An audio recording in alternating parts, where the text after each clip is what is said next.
We've finally reached the end of our science module, and I'll admit, some might say it dragged on a little too long or drifted away from AI more than expected. And honestly, I can resonate with that. But there were just so many cool tricks and techniques worth showcasing. And when I first started making this presentation, I didn't expect it would take this long to fully replicate and refine. Nonetheless, I hope you've enjoyed it so far. Now, let's wrap things up. In this session, we're going to copy and paste the menu from the previous session into each slide and add the final touches to complete the science project once and for all.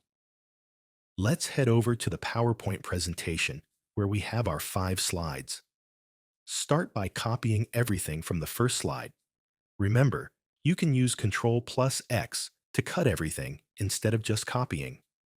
Now, paste it into the PowerPoint presentation where you have all 5 visual elements.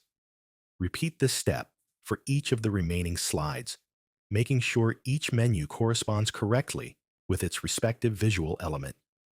The flower should be on slide 1, the droplet on slide 2, the gauge on slide 3, the avatar on slide 4, and the comet on slide 5. Once all 5 menus are placed with their corresponding elements, we're ready for the final touches. Let's play the slide and check everything out.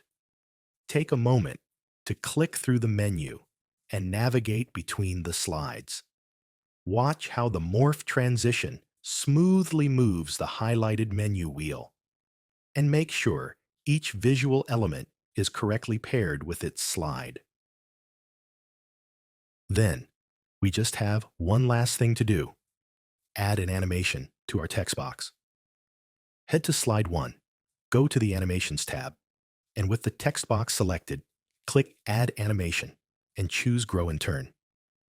In the animation pane, ensure that the text box animation is triggered at the right time. Right-click the animation, select Start with Previous, and then drag it up to the top of the animation list. Once done, select the text box and click the Animation Painter.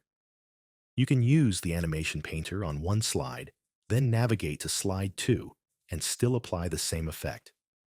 Repeat this process for all 5 slides, ensuring the text box animation remains consistent across the entire presentation.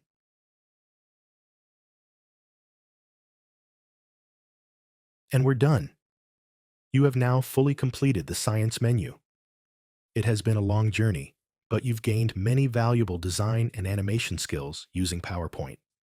Play the slide one last time, and I'll see you in the next module.